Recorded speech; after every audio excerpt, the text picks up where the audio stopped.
Uh,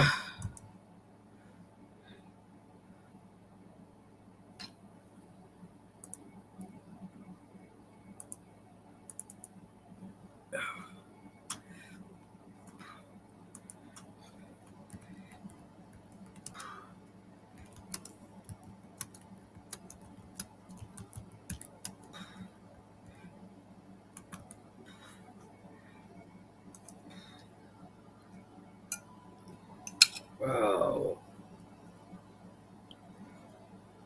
Mm.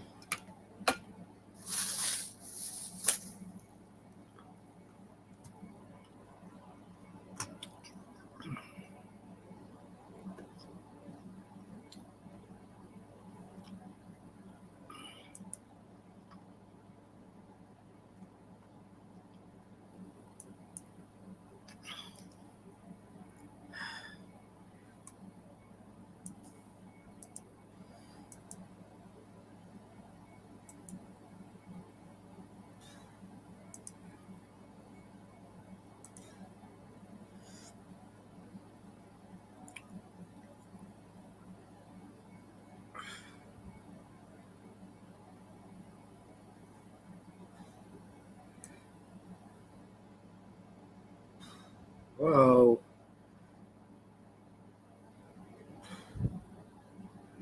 No.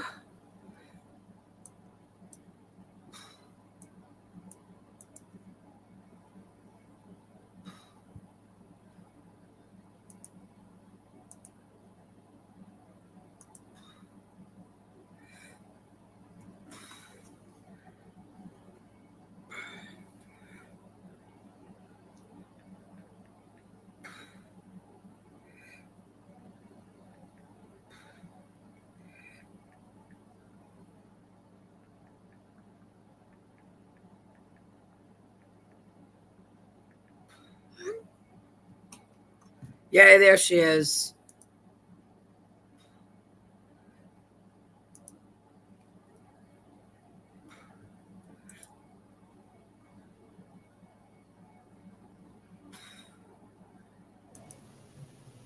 Yay. Hello.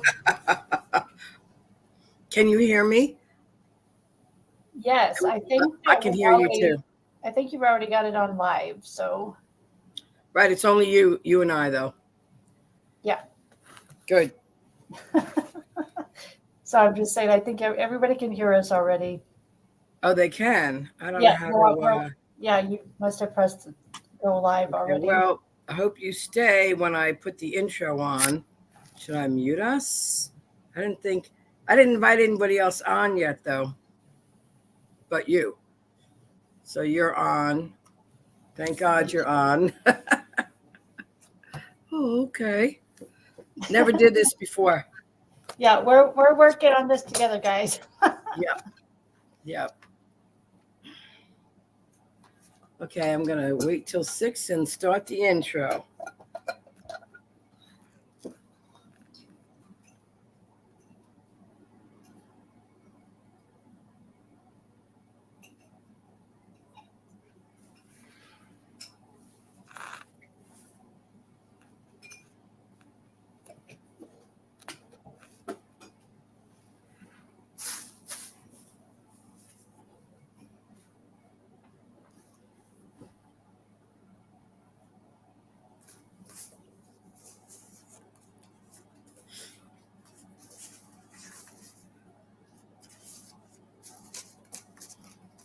Wow.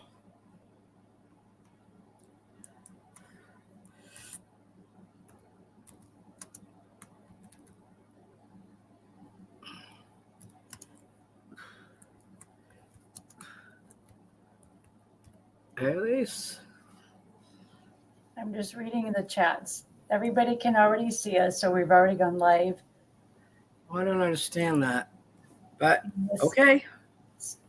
So this is our first time, guys. So Right. Bear with us. Yes, We're not please. the high tech divas. Yeah, me neither. High current comments. Okay. It'll be a fun ride. It will be. Thank you, Lord, that you'll be with us through the journey, That's through right. it, at the beginning, the end, and to the other side. Oh. Okay, I have my little notes here.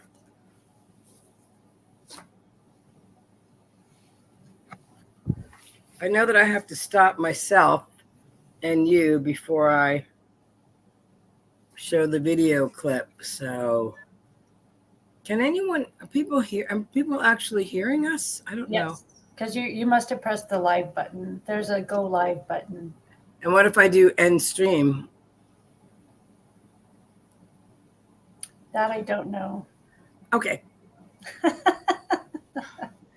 Let's see.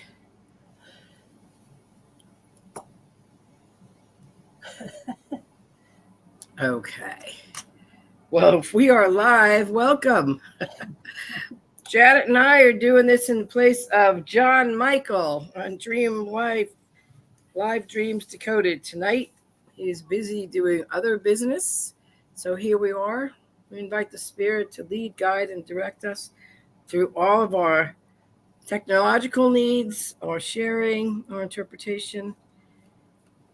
And welcome everyone. I'm going to attempt to show you the intro. Here we go.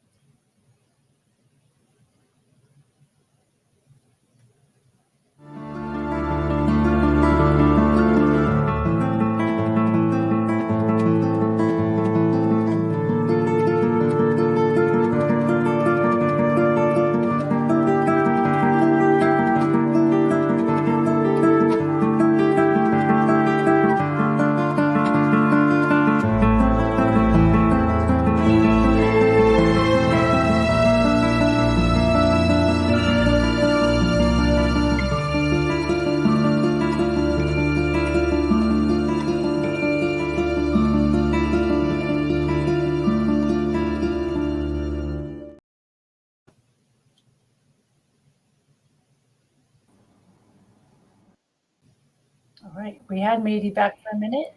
Here we go. Hello and welcome once again. Here we are. Let's see if the comments are rolling because I really want to do this with you guys. Here we go. Okay. They seem like they're posting. Yes, I can see the posts. Good. I only see Elise here, but there's a lot of other posts. I see Sydney. No. We're here supporting you guys. Thank you. We need all the support we can get. All right, Sydney, you look like you're still having dinner, so I'm going to invite Mariah. Hello. Hi there. Oh, How are you guys? Good. Good to have Good. you. What's that? Good to have you. Thank you. It's been a while. It's good to be on again. Yeah. Okay, so I have had a couple, just make sure you guys can see me. Okay. I've had a couple dreams, 2 short dreams that involve helicopters. And so I thought I would share one or both of them. They're very similar.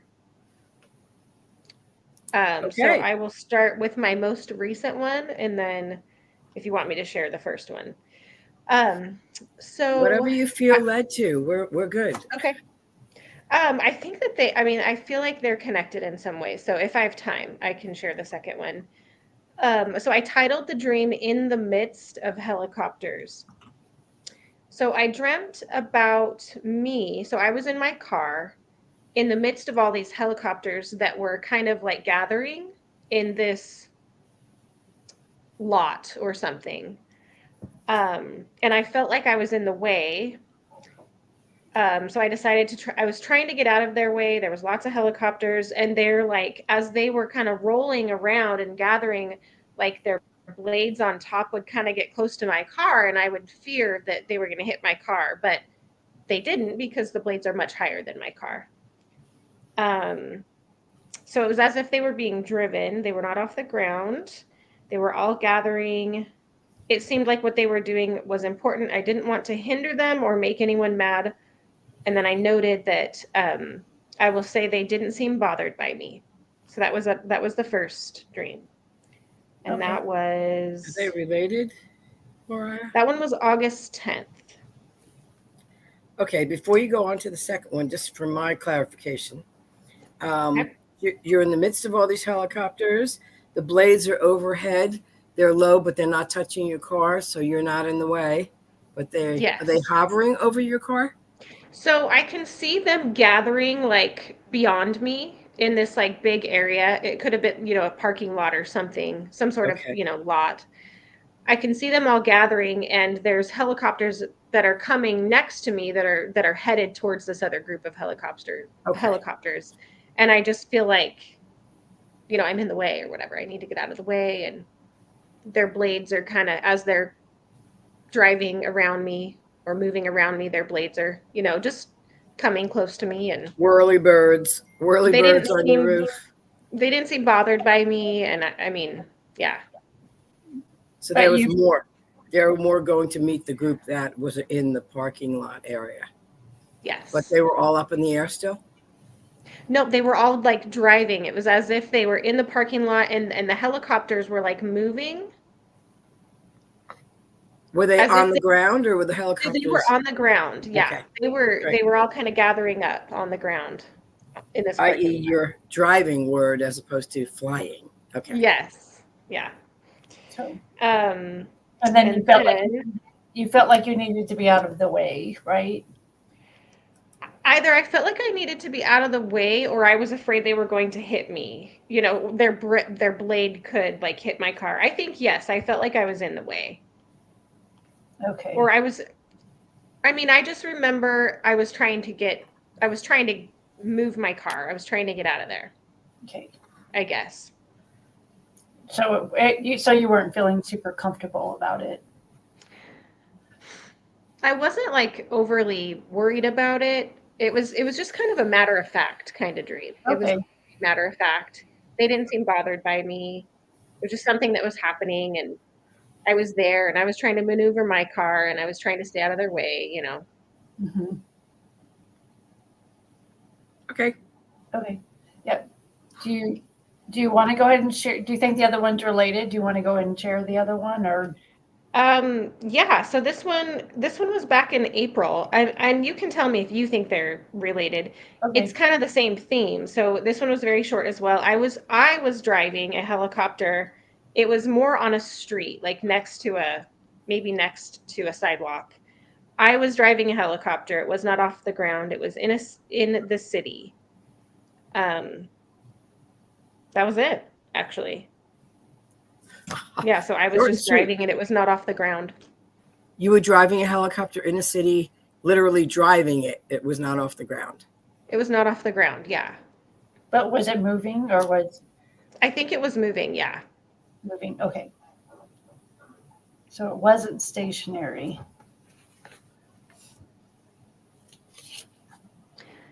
It's hard to say. Like in that dream, it's been a while, but I don't remember turning, like taking turns or anything. So I can't say for sure that I was mobile. It could have been that I was stationary. But you definitely felt like you were driving it. So there's something on that Was part I of driving it. it? Or- Yeah. Yeah, there's something driving. I guess you. I assumed I was driving it because it wasn't yet off the ground. I Yeah. definitely wasn't flying. It wasn't flying yet, but it was Yeah. about to take off. You were Yes. you were like I don't know that it was even about to take off. It was, again, just one of those, like, I was in the helicopter on the ground. I think that's the main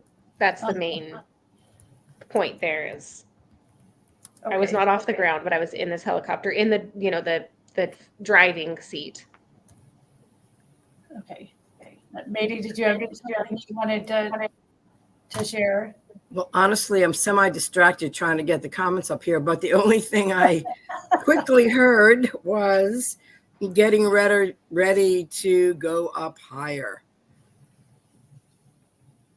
Yeah. preparing to launch. There we Yeah. go. That's Yes, kind of thank you. that's On what I 2 felt levels, too. it's It was working.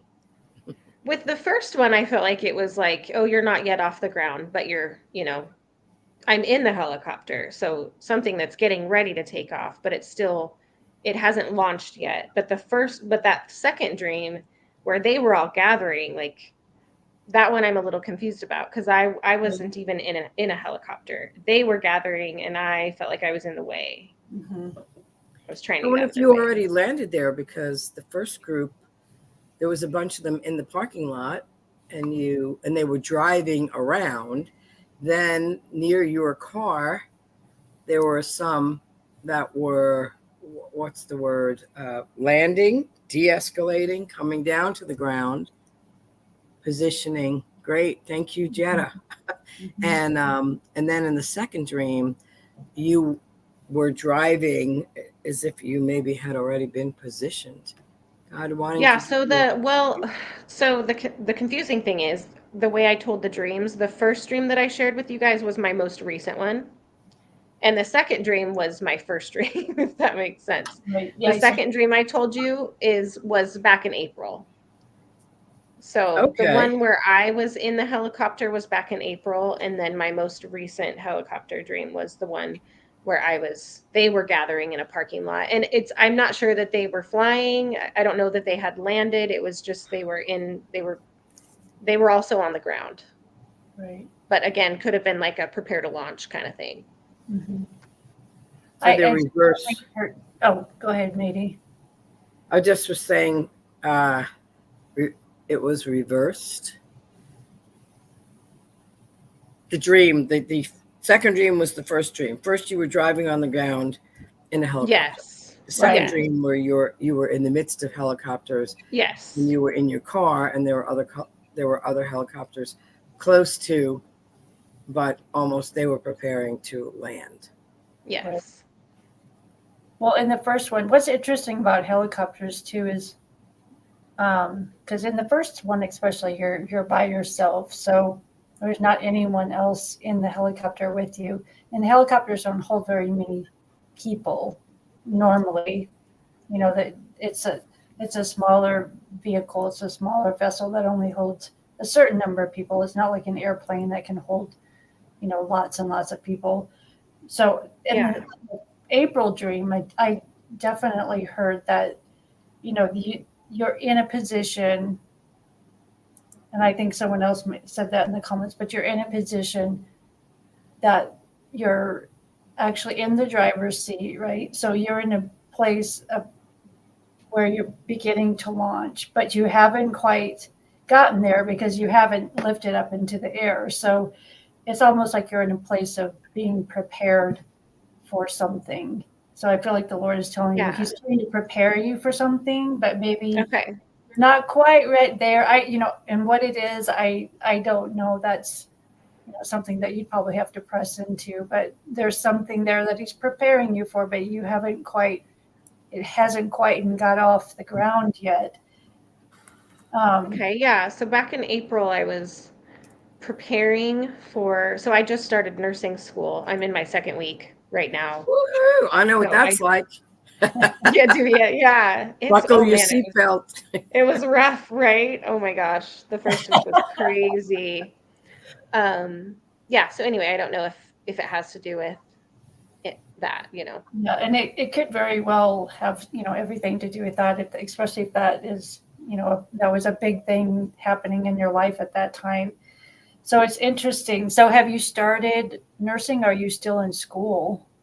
I have 2 years. I'm actually in the nursing program. So I'm in the BSN program. Yeah. So I've got 2 years left of school before I have my bachelor's of science in nursing. So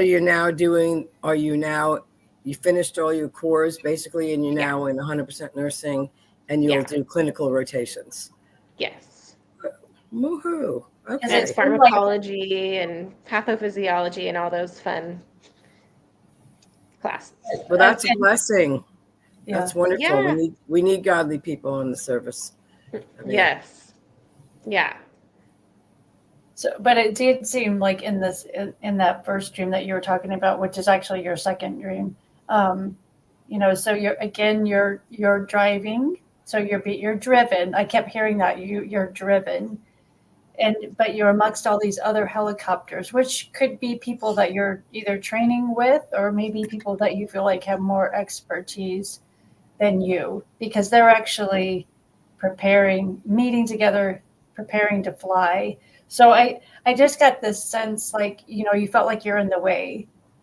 And now that you tell me that you're like training for nursing, sometimes when you're training for a job and you're trying to learn it, and sometimes, and you don't know it quite yet, and you haven't quite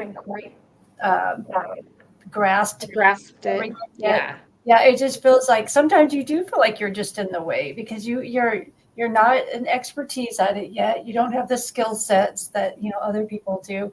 So you have all these other helicopter people, that are around you, who have, perhaps more expertise than you do at this time. So, they're getting ready to really launch, and you still feel like you're still learning. Just amongst them. Yeah. Yes, amongst them. So I always hate starting new jobs, because you always feel like you do kind of feel like you're in the way, and you're trying to learn, but it's still, Right. you still feel like, you wish, you just feel like, that feeling you get when you've started yeah. a job. Yes. And you do feel Yes. it's a little awkward. Yeah. So I feel like that these two are connected in that way. Okay. So I will be curious to find out if you have a third dream about actually launching, when you feel more comfortable with what you're I doing. know, huh? Yeah, that would be cool. Yeah, so you'll have to tell us, once you get going. I will. Pass. And it is a bit treacherous, because you feel like I could kill somebody. Yes. Of course, my they God, won't let you yes. get that close. Right. It's And true. then it's a lot of pressure. It's a lot. It is. It's a job to be taken very serious. Yeah. Yes. And I feel that. And But you I got definitely this want far, to be a good nurse. and you got this far, so Yeah. And they watch you pretty carefully. I mean, I went back to become a nurse in my 30s. I switched careers, and they watch you. I mean, everyone has horror stories, but they watch you pretty carefully, and you're actually operating under their license when you're on the floor, so they're really careful. Right. Some are kind and supportive, and some are not. There's always one or two in the group that, like, oh my goodness, it's like military. Yeah. Oh, I've already experienced that, but yeah. So Well, blessings, and thank you for sharing the dream. thank That's you. wonderful. Thanks for taking me. Sure. Yep. Thank you. Have a good night. Yes, you too. You too. Bye-bye. Okay, let me see. I want to end this. Let me see. I have to nope. I have to remember how to end the stream. Okay, you might. Yay! There she went. How Bye-bye. about Sydney? Yeah. See you later. Okay, here we go. Sydney. Hi, ladies. How are you doing? Hey there. How are you? Oh, it's been so long. I've been busy working, so I have not had time to get on. Good to see you again. Good to see you guys too. So I have like 4 dreams, but I need to pick one. So we're gonna pick. I've had so many. I'm just like, I don't know which one to pick. So we're gonna pick this one. It's called Maze Runner, and I don't know. Have you guys seen that movie by any chance? I have not. You want to give us a synopsis so we know what you're talking about? I haven't really seen it, but for some reason I had heard about it. So it kind of starts where all the characters from the first movie were with me. We're all in this like museum, and we're just looking at stuff. I don't even know what kind of museum it was, but we're looking around trying to figure out where we're at. And then all of a sudden, these people come into the museum and start like attacking the museum, destroying it, breaking all the glass or whatever like stuff is in there. And I'm like, we have to get to safety. So there's 6 of us. And we see like this door, and we go down this pathway into like a secret tunnel, and the people that were coming to attack us are following us. So I was like, all right, guys, you're surrounded. Put your hands up. Everyone just surrendered. Like 10,000 people had surrendered against 6 of us, which was surprising because I'm like, why would 10,000 people give up when there's only 6 of us. Like we were outnumbered. It did not make any sense to me. Like they were outnumbered. Yeah, like they were outnumbered, even though You there were was like outnumbered. 6 people, but there was like 10,000 of them. And I was like, how did we outnumber them when there is way more people than anybody? But that's pretty much what happened. And I was very confused. I was like, I don't think 6 people can outnumber 10,000 people. So it was six to 10,000. Yeah. I'm just thinking Maybe even more than that, because the room was pretty big and there was just like a whole group of people. And there was only like 6 of us. So all the characters from the first movie of Maze Runner. And I have not seen Maze Runner. so is the museum like a maze, or I guess I'm not totally. No, it wasn't like a maze. It was just like a regular museum with just like art, pots, pans, like stuff from like old, Like antiquities, kind of ancient artifacts, stuff like that. A little bit of like Night at the Museum, but here and there. Yes, I have seen Night at the Museum. It was I a love little, that a little movie. bit of that, but we were just like enjoying ourselves, looking at the stuff, and then we just got attacked. And then we were just like, y'all are outnumbered. Put your hands up. And then everyone. Were they destroying things in the museum, or were they just coming after you guys? No, they were doing both. They were destroying stuff, trying to come after us. They were trying to kill us, and we were fighting back as best as we could. Then we see this doorway. We go in, and we were kind of like blocked. We're like, what do we do? What do we do? And then I step in front, and I was like, you guys are outnumbered. Put your hands up. Everyone in the 10,000, maybe even more than that, just surrendered. And then you said something about you went into a secret tunnel. Yeah, it was like a tunnel. It was like an underground tunnel, trying to keep us safe, but the people were following us. So. And that was after you went through the doorway, right? Yeah. The tunnel. Okay.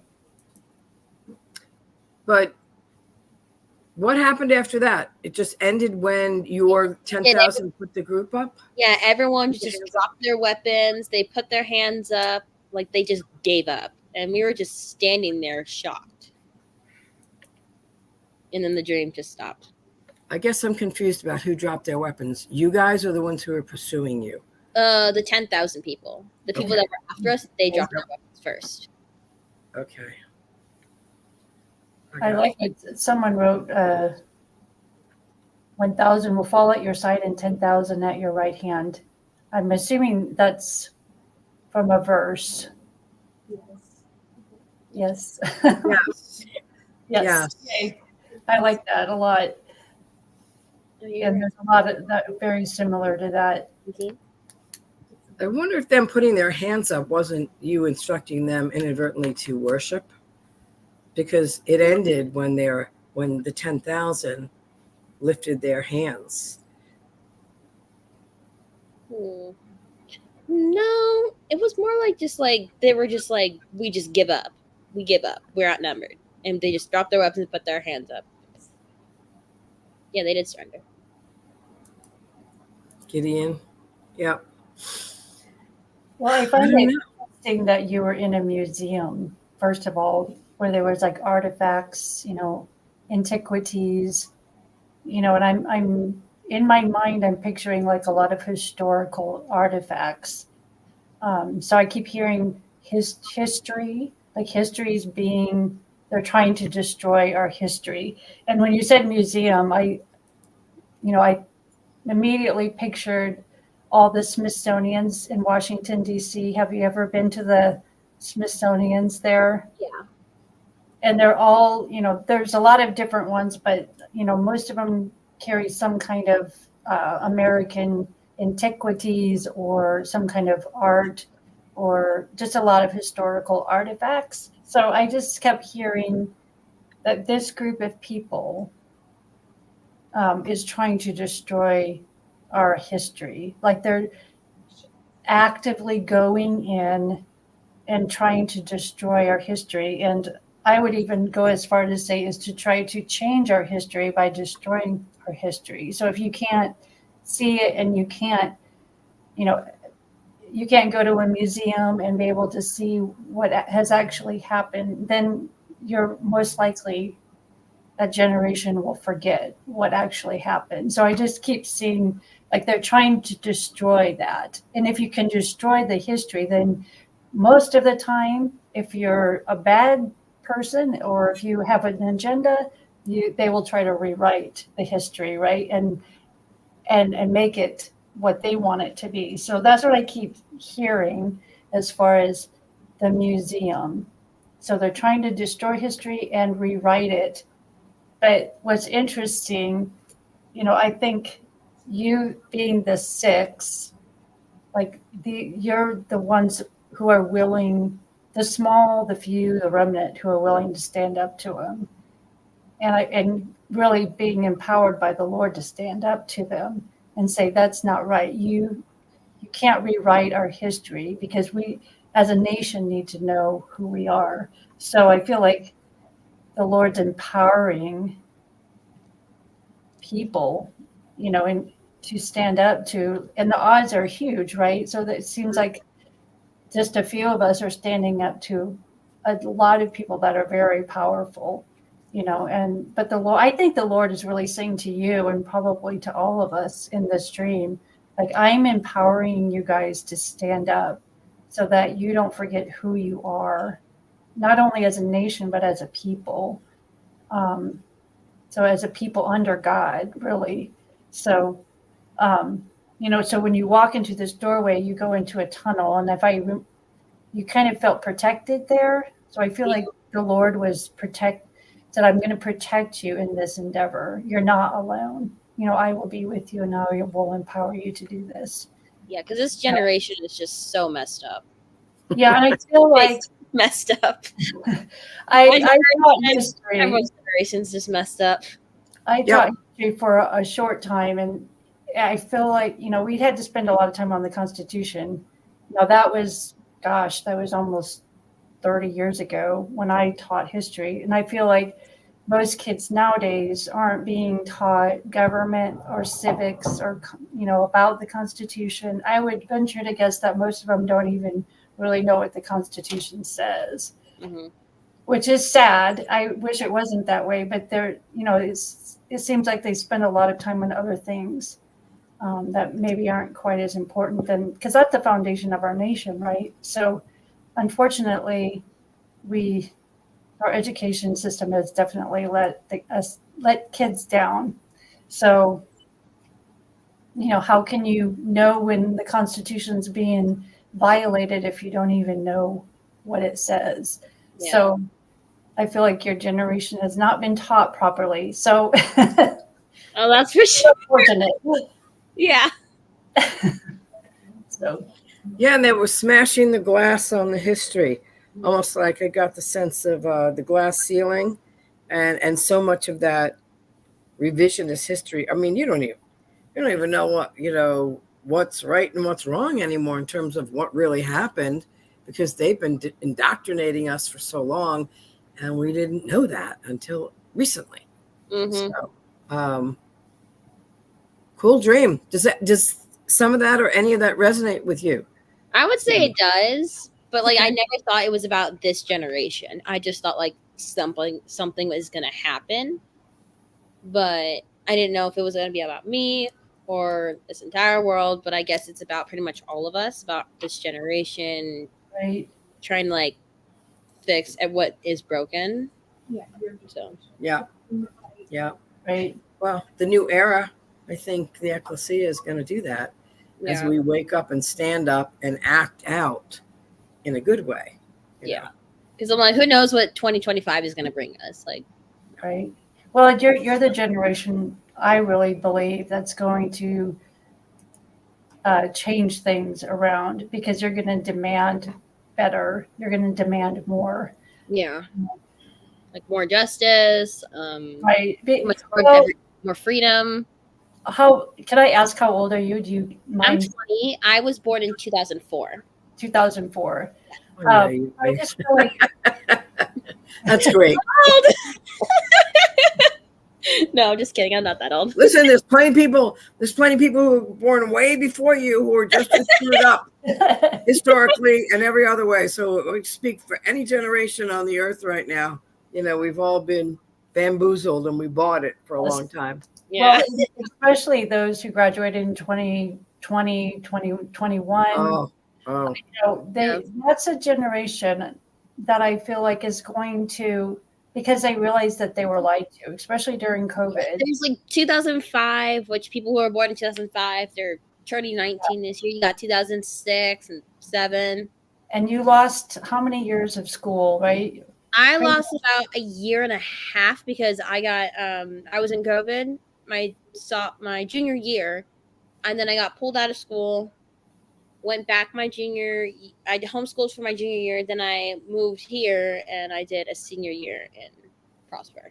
Right. So you guys all have lost, a lot of time, and I feel like you're not going to just believe everything that you're told, and you're going to question things, but not in a bad way necessarily. You're just going to demand the truth, and probably be more diligent than my generation was of knowing what the truth really is. So, I'm finding out now things that even I was taught in school were probably not completely true, especially like in church. In church. So. Because like a lot of it is just lies, and then you go back and read it, you're like, that didn't really happen. Right. So, or, especially with all the dream. Yeah. Okay. So now this week we'll go watch Maze Runner. Yes. I have to go watch. Yes, I will. Yeah. Thank you. Go watch because I am not. Come back soon. Yeah. Well, I'm going to watch that. Tell you how it is. Yes. Yeah. Next week. Thank you. Thank you, ladies. Yes. Thank you. All right. Bye-bye. Bye. Bye. Okay, we're going to go with Linda. I don't know what happened to Maria. Hey, guys. Hi. Thank you for waiting. Oh, I hope Maria comes back. She disappeared. I don't know what happened. thank you for taking me. I think the stream was short enough. I've really been wondering about this stream, so I want to share it with you. I'm in a room, and there are 2 other people there with me, but I'm not interacting with them all at all. It's kind of like they're just in the background. And I notice in this room is a statue of a bride. She's about 2 feet tall, sitting over on a shelf. I walk out of that room into another room, and there's a 2 foot tall statue of a groom. And I think, oh, the groom should be with the bride. So I pick him up, and he's still wrapped in plastic. He's in protective plastic. He hasn't been unwrapped yet. And I take him back to the other room and sit him on the shelf next to the bride. And that's when I noticed that the bride doesn't look too good. She looks a little rough, like her. And it's as I get close, it's more like a doll. She has real hair and a real dress. So it's kind of a combination of a statue and a doll, because it has a dress, a bridal gown, and and her hair, like little locks of her hair have fallen out, and her dress she looks looking. It's not spotted, but it's a little wrinkled. Wow. And then the scene changes, and I'm in another room facing a wall that has 2 windows in it. Now, these aren't windows with glass. They're just openings into an inner room, into another room. And I noticed that the room is filling up with water. And I think, well, I better find the water and turn it off. So I turn to my right, looking around the room for a water faucet. And by the time I start looking, the water's at my ankles. And as I get around to the back wall, it's up to my knees already. And by that time, I'm sure I can't figure out where it's coming from. So I think, well, I'll just climb out of the windows. So I turn back the same direction that I turned, in the first. At first, I turned to the right. And when I look back at the window on my left, it's boarded up. And By this time, the water's up to my waist. And I start going toward the other window, and it's being boarded up. And the last board is going up when I get to the window. And I think, well, people don't, thinking of the other two people in the first part of the dream, they don't know I'm in here. So I better let them know. So they'll pull down the boards and let me out. So I say, hey, I'm in here. I'm in here. But for some reason, my voice, I couldn't raise my voice. And it's like I was moving in slow motion. And by this time, the water's up to my shoulders. And so for the first time, I look to my left and there's a door. And I push the door open and walk out into a hallway. But the most interesting thing is the water doesn't flow out. It stands there, just like a wall of water at the height of my shoulders. And then I wake up. So I've had a hard time trying to decode this one. The last part of it reminds me of Ezekiel 47, where the water, the angel takes him across the river and the water's to his ankles. And then they go another, 1,500 feet and the water's to his knees. And then they go a little further and the water's to his waist. And finally he says, and it was the river of life that was flowing from the temple, from the temple in the vision that Ezekiel saw. But the bride and the groom, that's a total mystery to me. So that was the easy part for me. Oh, was it? Okay, cool. Yeah, I just got the church, and Jesus is wrapped up because he's going to come back soon, but he's not making his main appearance yet.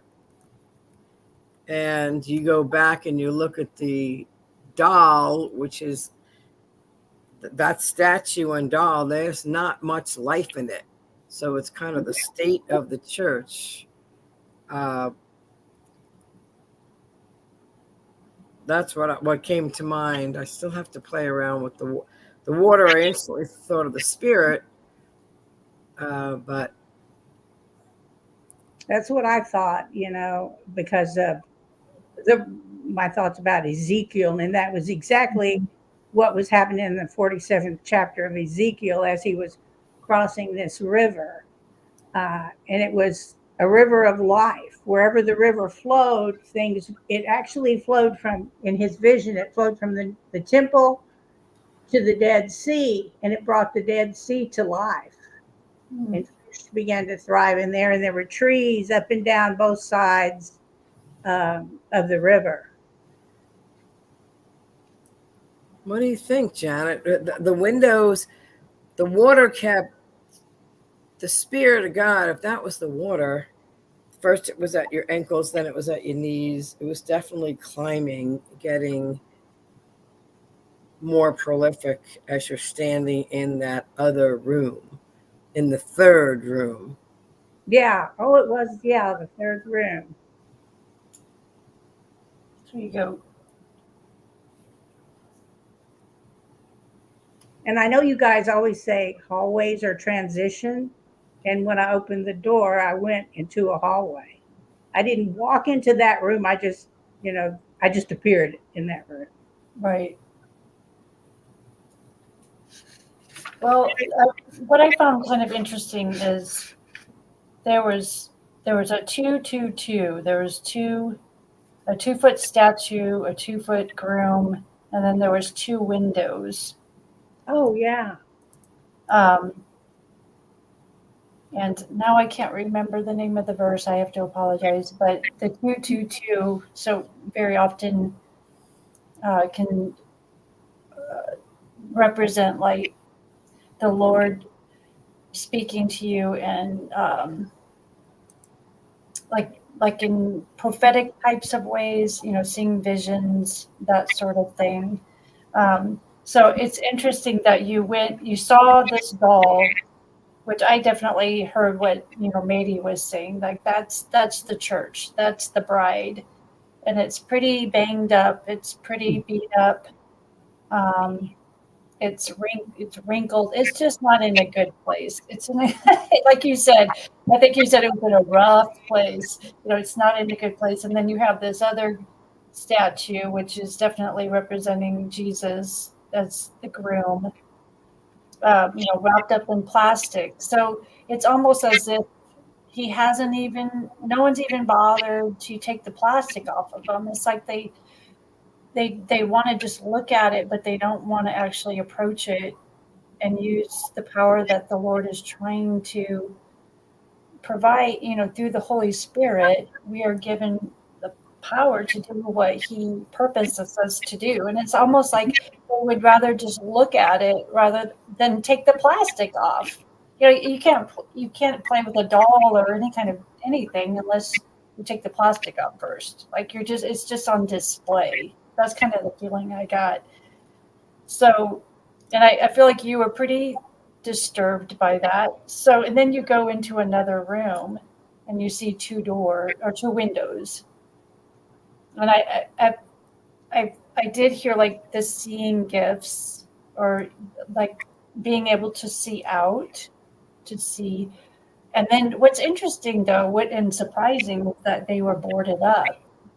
So I feel like there's maybe things that the Lord is not wanting us to see. He's boarding them up because that's not what He wants us to focus on. He doesn't want us to focus on what's in those windows. He wants us to focus, and which is interesting. Then you go through the door, then you see the door. So it's like, I want you to focus on the door. Well, who's the door? Jesus Christ is back to Jesus, yeah. Right. Jesus Christ was always the door, or the gate. Sometimes He was called. So it's like, focus on the door, focus on the gate. I don't necessarily want you looking at whatever, these other two things are that perhaps and it might be something maybe that you're focusing a lot of energy on, and He wants you to focus more on Jesus Christ Himself. Well, when I was in the dream and the water was rapidly, because it was coming up rapidly, just as I was turning, it was coming up rapidly. I thought, well, I'm not worried. I'll just crawl out the windows. And the windows boarded up. Right. Those were going to be my way of escape. And then they got boarded up. And so then I opened the door, and it opened easily. And the water then wasn't like water, it just stood there. That's what's great about dreams, weird things like that. So the water stood there. Yes, it did not flow out the door like the water. I just stepped out of the water into the hallway, and I could see the water still like a wall of water standing there. So you remained in the water until you stepped out. Yes. And the water stayed remained in the room like a wall of water, the height of my shoulders, right there at the doorway. Right. Well, he is a gentleman. He doesn't rush in, but he'll certainly come in when he's invited. So, there's almost a picture of the choice, and going back to the bride being separated from preparation for the groom to come in, and then you notice, wow, this bride is basically dead. It's a doll or a statue and not looking too good.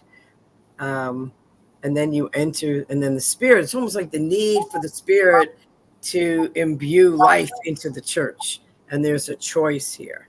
I also wonder if it's not a personal calling for you to whatever worth praying into, whatever action you are to take to enliven or be the vehicle, because we are the temples of the Spirit in your church, quote, surroundings, whatever that may be, denominational, building, people, any congregation. Yeah. Okay, guys. Well, thanks for sharing. Very cool dream. That was helpful. Have a good evening. I appreciate See you. you again. Bye-bye. Bye-bye. Now I have to remove. Let me see. Now we got 4 on. Sorry. Okay. There we go. One at a time. Yep. Nice. So to hello, meet you. Elaine. Hello. Welcome. Hello. Okay, I'm going to get this dream up so I can read it the way I got it. I'm listening. I have to turn the air down. I jumped on because I heard about Oh, the bride, and I'm like, yeah, that was the dream I wanted to share, so I'll jump on. Over here we have supermarkets in Australia. You have things like Walmart, the big places, right? Yes. All right. I didn't hear that. I'm sorry. Could you repeat the beginning? Speak a little louder. That was me. You have big supermarkets like Walmart. So we're on the same page. We call them supermarkets. Mhm. Okay. So the dream is I'm in a supermarket Oh, and I see Aussie. a bride. She's wanting to try on a bridal dress. She looks down an aisle and on a trolley being pushed by a worker, sees a TV with a wedding dress on the screen. She exclaims, "That's the dress I want." I turn to the checkout and see 2 servers in attendance.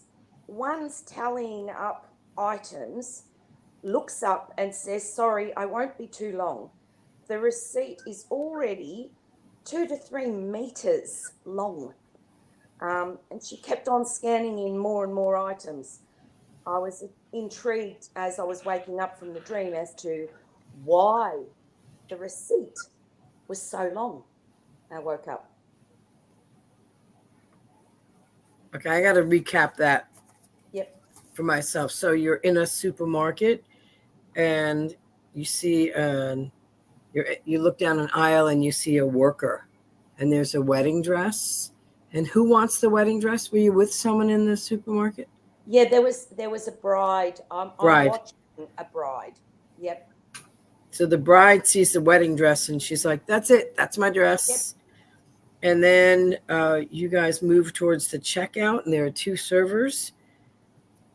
And one of the servers keeps scanning items and says, "I'll be with you in a minute," but they just keep scanning and scanning and scanning and scanning, and they never get to process and pay for the dress. Well, I don't even know that she actually was buying the dress. I was in there, saw a bride, saw her point to the dress, turned around to look at the checkouts, saw there were 2 there in attendance, and one was just tallying up all this stuff. But it just seemed to go on and on and on and on.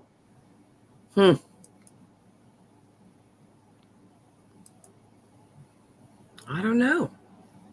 Nothing's striking me right now. So there's a bride. You see a bride down the aisle. She likes the dress. Then you turn, but there's all this activity that has nothing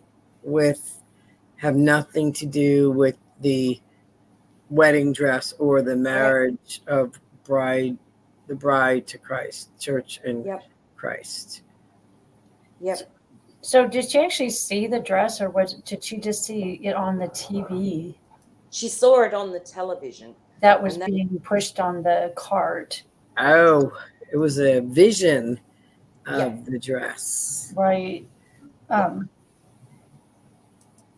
So it.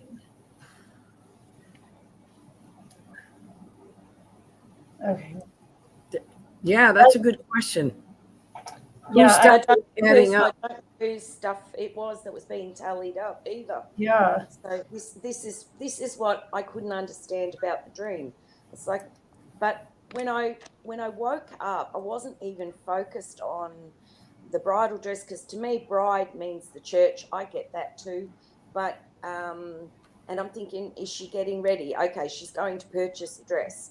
Okay, so there's still getting in readiness, but then all these items, like this tallying up of stuff on this docket. It's like, and she said, I won't be long.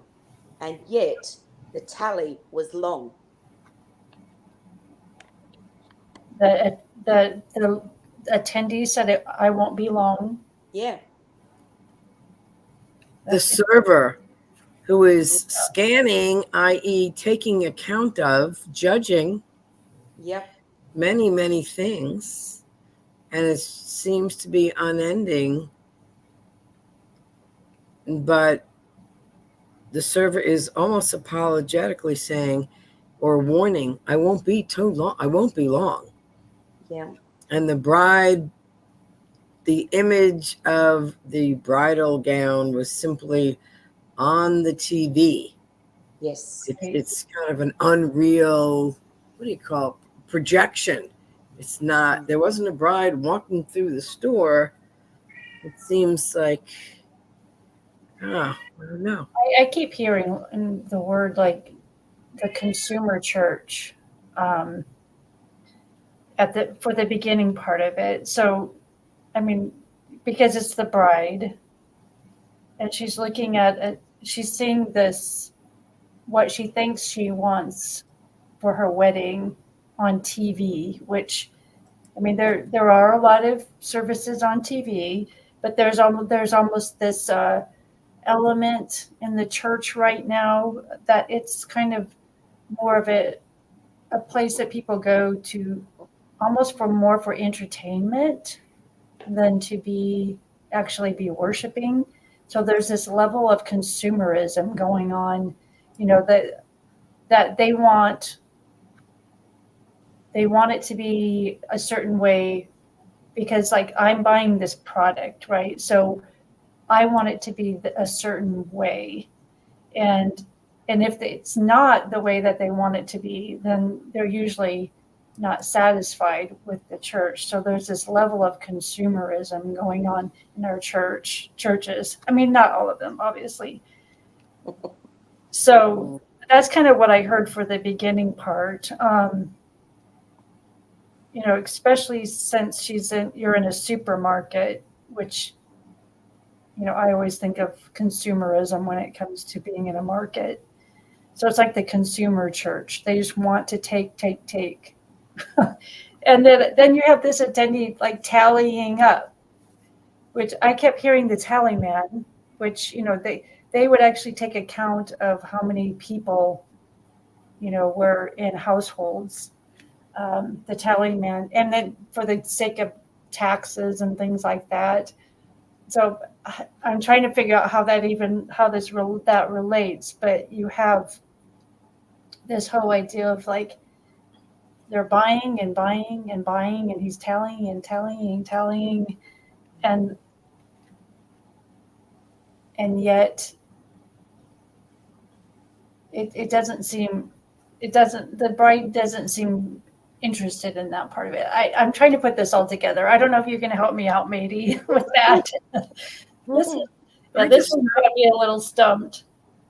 I know that what came to mind for me, and I don't know whether I'm hearing this or is word association, but when you said supermarket, back in the day, I had this book before I was a believer.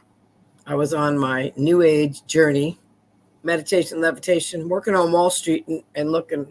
I would have gone to an ashram in India at that point. That's where I was. And there was a book called The Spiritual Supermarket because it was so prevalent. I mean, I wasn't into drugs, but I was into searching for the truth. And thank you, by the grace of God, he chose me and he found me and directed me towards him. But it was called The Spiritual Supermarket. So I'm also drawn to that in my memory, and I haven't thought about that in years. But you're in a supermarket and people are buying and scanning, and there's just this vision of a bride, and no one really knows about, not many know about us being the bride unless you're awake and committed, you know, the bride of Christ, that we're valued that much, that he loves us that much. that he did all these things, gave his only begotten son, shed his blood, and he's coming back. Well, that was what was interesting about the very last thing that they said was, "I won't be long." So it's almost like a little bit of a warning. Like the Lord is saying, I won't be long, so don't tally." Because it just seems like they're in this whole dream, they're pursuing the wrong things. And he's saying, just like, I'm sorry, I'm trying to put it into words. It's true. Choose what you want. And I got to tell you, you said it won't be long. So, of course, the Beatles song, "It Won't Be Long Now, Till I Belong to You." I mean, This is thank why I you, came Lord. to you, because I'm having trouble too. Oh dear Lord, what are you trying to say? Because it's like, I won't be long. I thought the same thing. God saying, I won't be long. It's all coming to an end.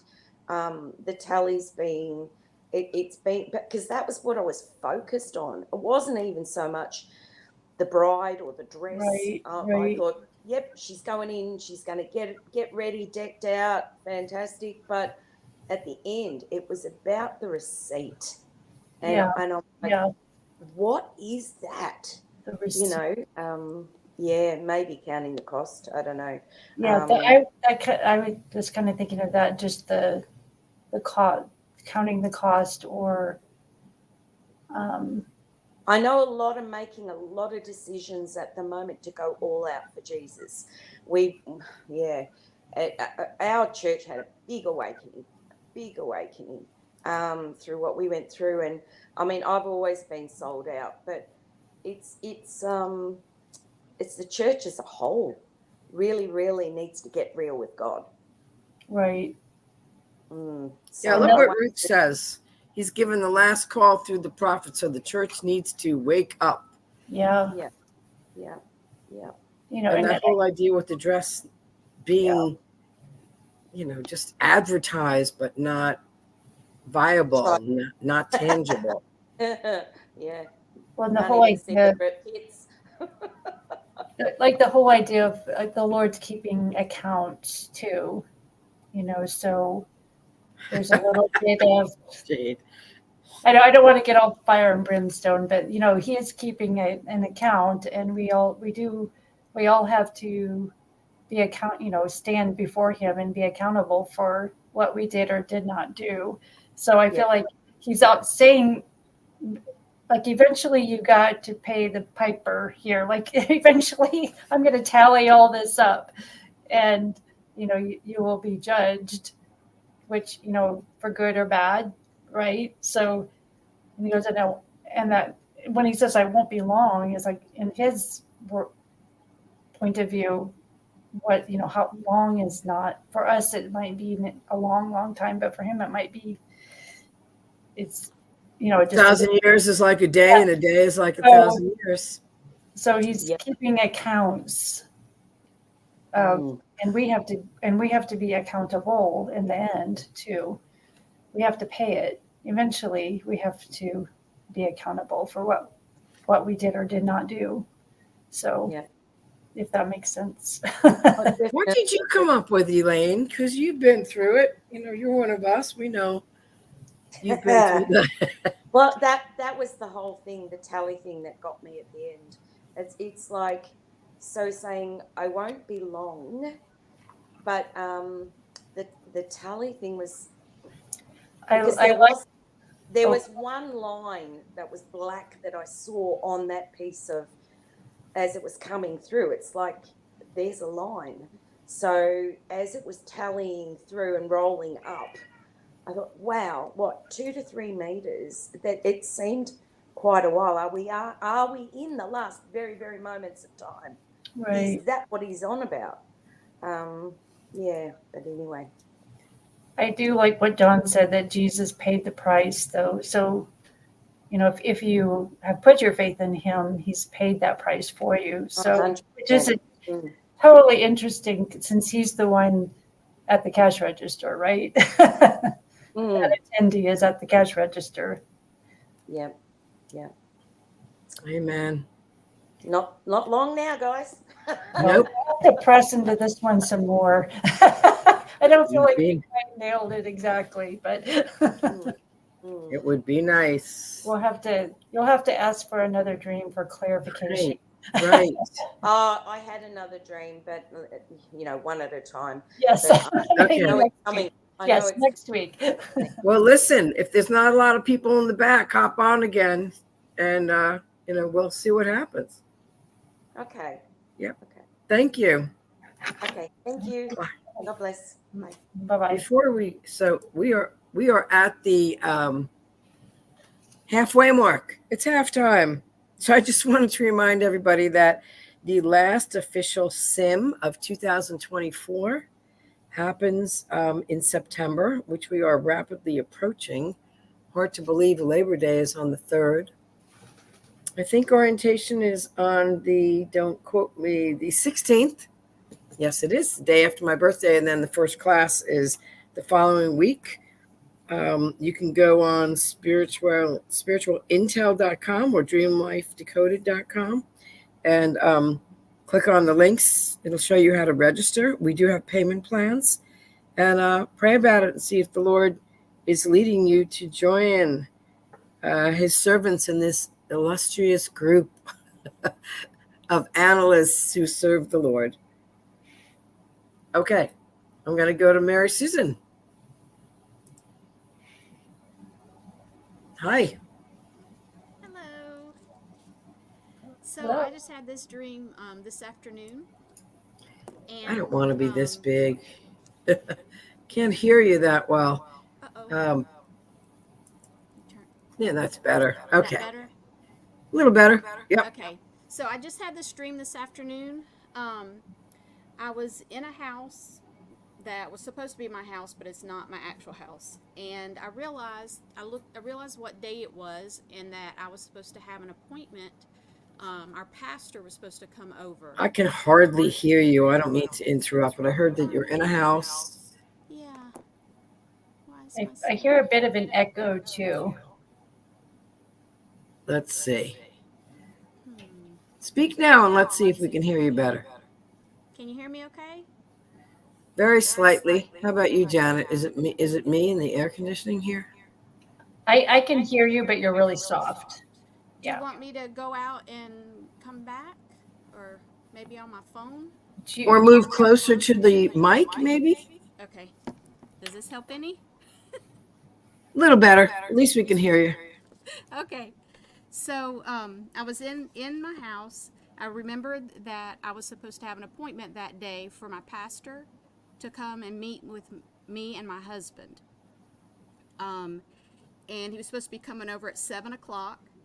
I hear the front door opening, so I go towards the front door, and my two sons are coming in, and there's a tall man coming in the door with them, someone I don't recognize. And I just had the assumption that, oh, he must be coming to the meeting as well. Like, he must be from the church, and he's coming too. But he doesn't tell me who he is, and I don't ask him who he is. And he just starts walking through the house, and he's kind of looking around, and I assume that he's looking to see if the pastor's there. So I ask him, are you looking for Pastor Brad? And he says yes, and I tell him that he isn't there yet.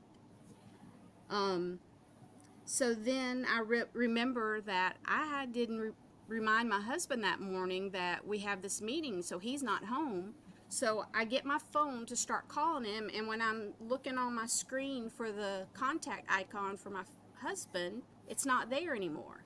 And like one of our friends is in place of it.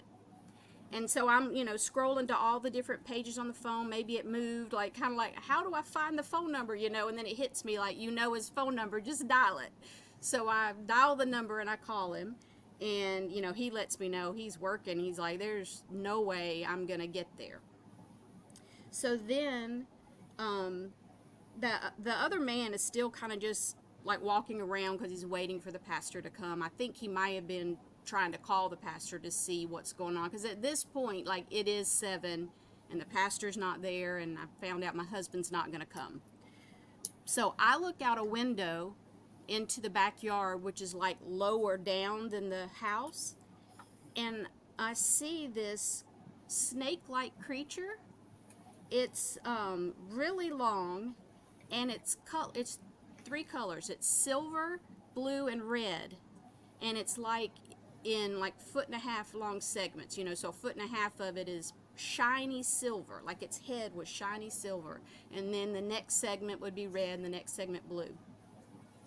And I'm looking at it, and it's not slithering through the grass like a snake does. It kind of is just wiggling and rolling itself, and you can almost hear like the sticky wet sounds of it going over the grass. And so I show my son, and I realize our little small dog is out there.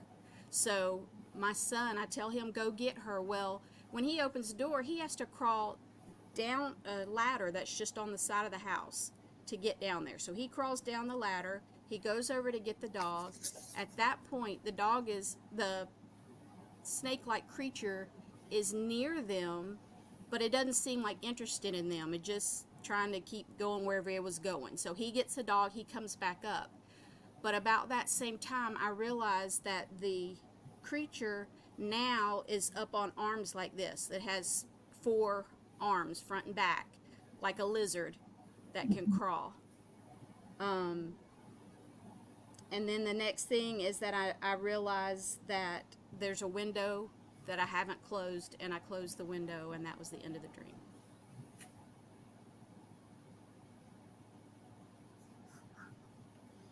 I'm just getting that the only thing that I'm getting at this point is that uninvited gentleman who came into your house, and he was like snaking around. He says you were kind, and you said, "Oh, are you looking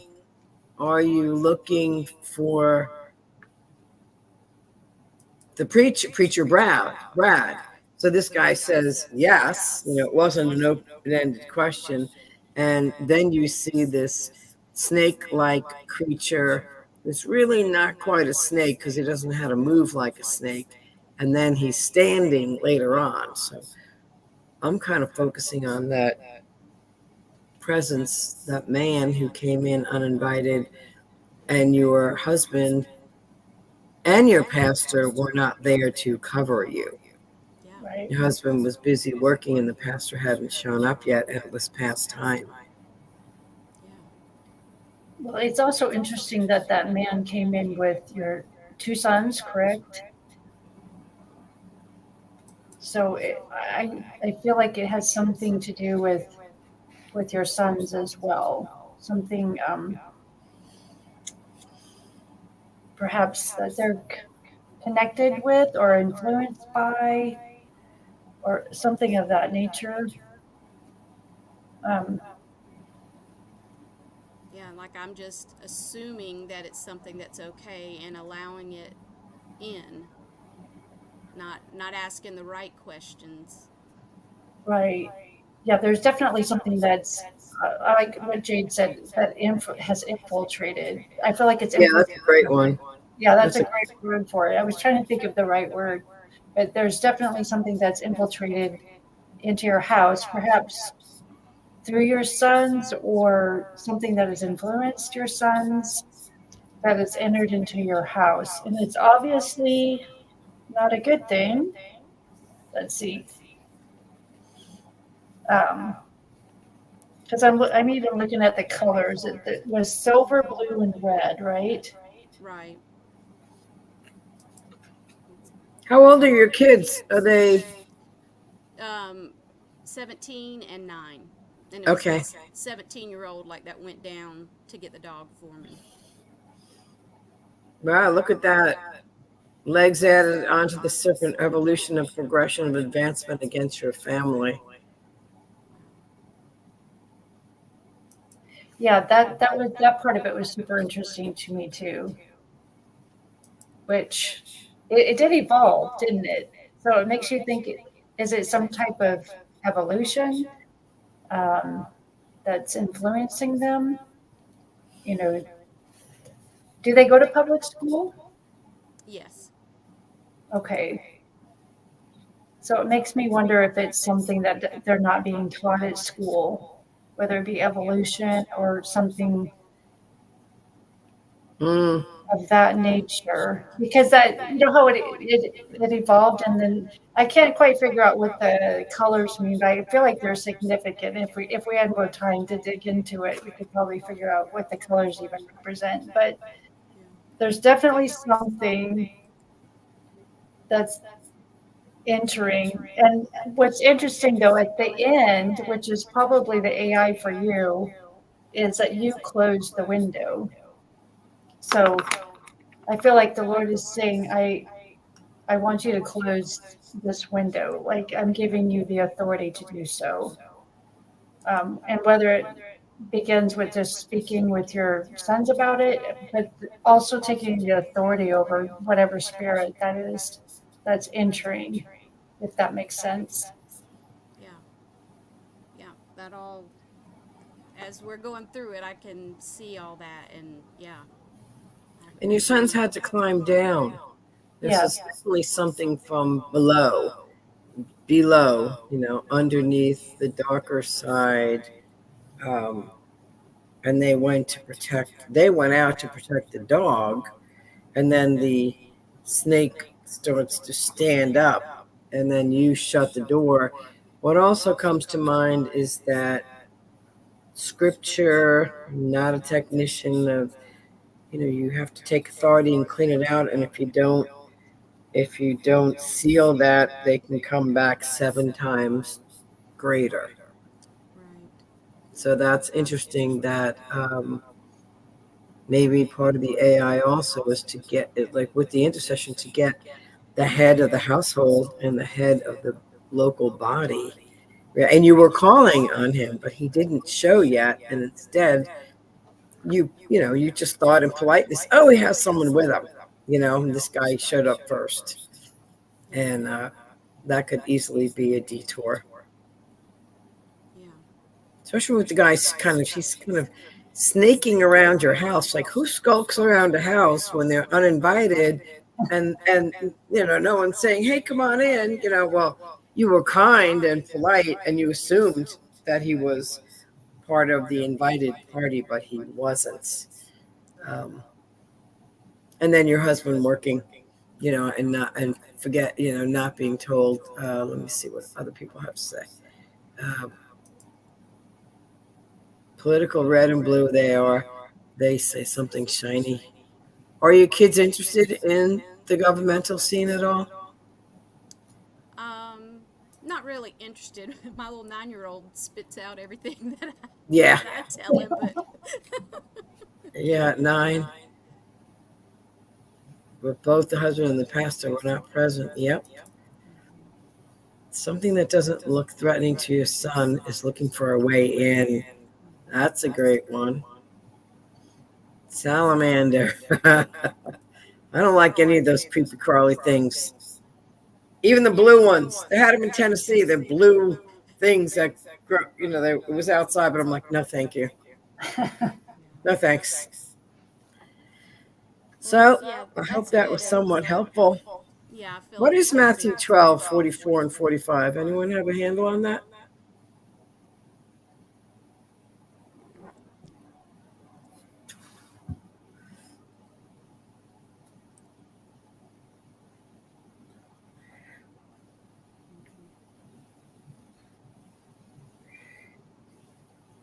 Are you looking it up, maybe? Matthew 12, 44, and 45.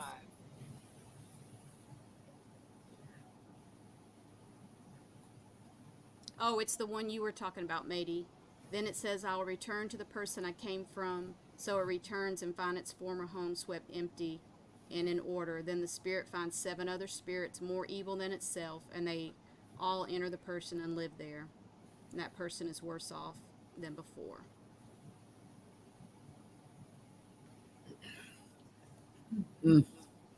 It's also interesting that you said each section of the snake was a different color, so it wasn't blended at all. Mm-mm. And it was almost like each long section had like almost like a ball joint joining it to the next section. Uh-huh. It was linked together. Illegal immigrants, story of the snake. Interesting. I have not heard that one. I think I heard it the other day, but I don't remember it. Okay, someone says here we go. I see a water python picture that is red and blue. So I guess the AI would be to be on guard, speak to your coverings and maybe dig a little deeper into what your kids are being exposed to, which they may feel is so innocent that they're not questioning it, but it may be influencing them in a negative way, and it could be something political. I mean, we got red and blue. Thank you. So Gives me some I hope that direction. was Appreciate helpful. it. Yeah. Thanks a lot. Yes, you're welcome. Thank you. Thanks. Bye. Bye. I'm going to go back to Elaine because I don't see a whole bunch of other people here.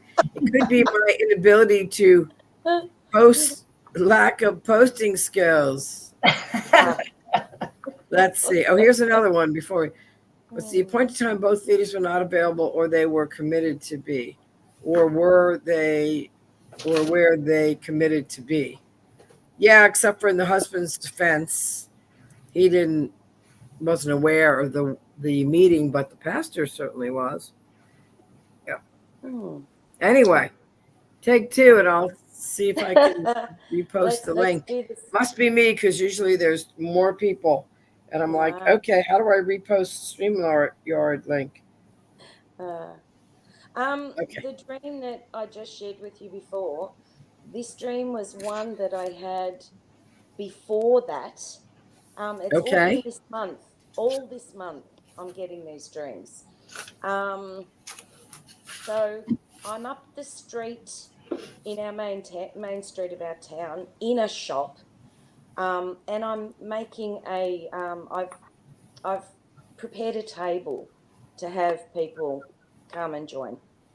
I put the heater on, and I realize I need to go and get something, so I go out the front door, and there's a good-looking man there. Now I'm assuming it was the Holy Spirit was at the door, and I looked at him and I said, "The heater's on. That's why I've closed the door." And I sort of, in my dream, I'm expecting him to go in and make himself comfortable.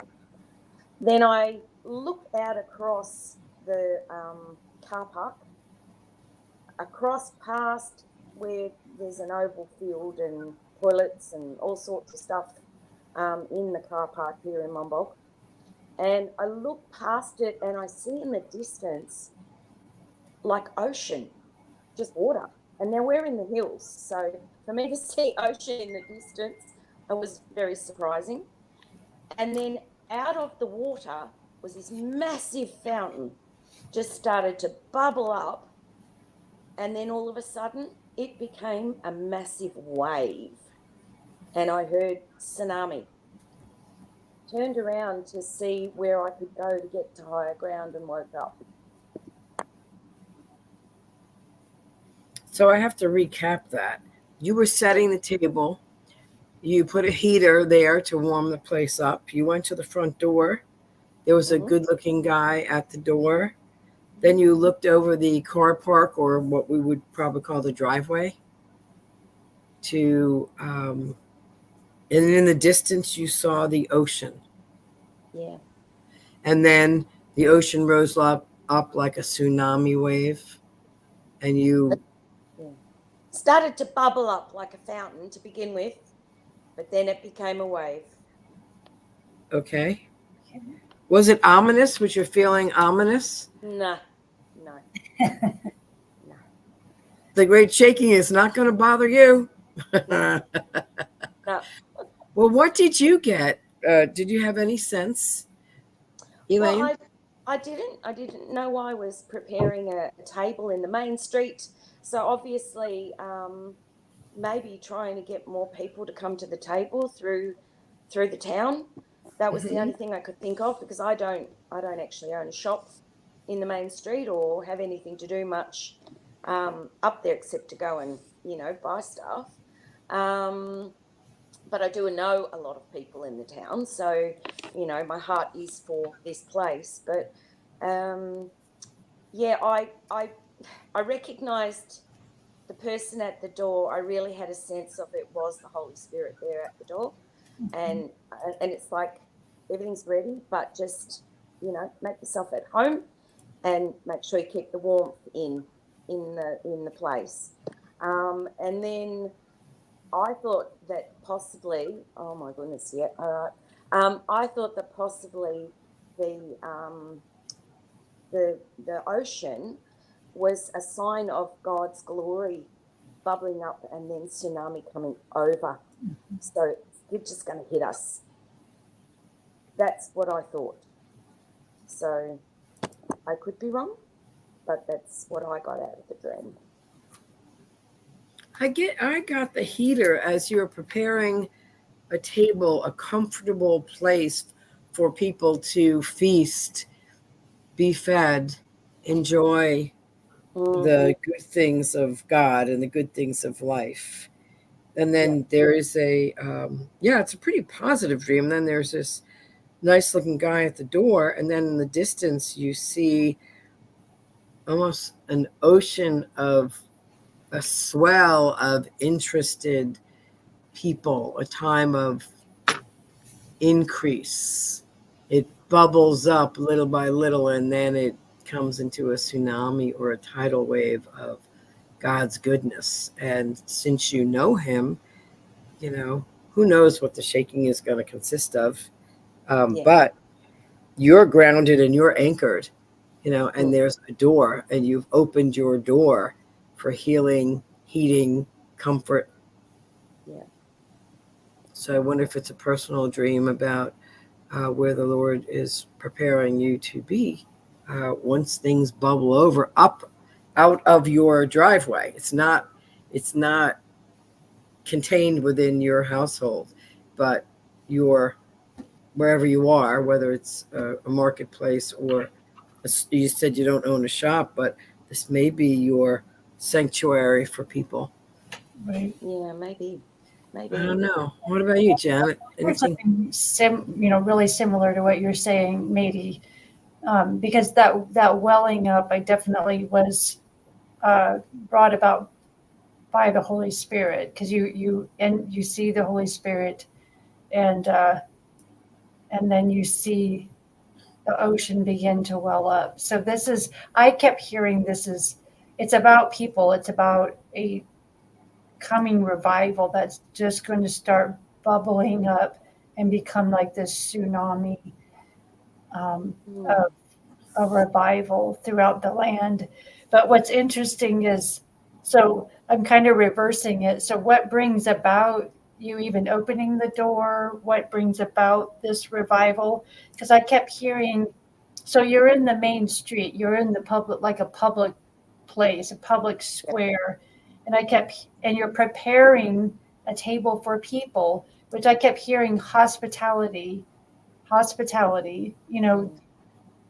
one way to build a relationship with people so that you can even introduce them to the Lord Jesus Christ and the Holy Spirit, and is to first of all be hospitable to them, to become their friend and truly invested in their lives. So if you're preparing a table for someone, you are like totally invested.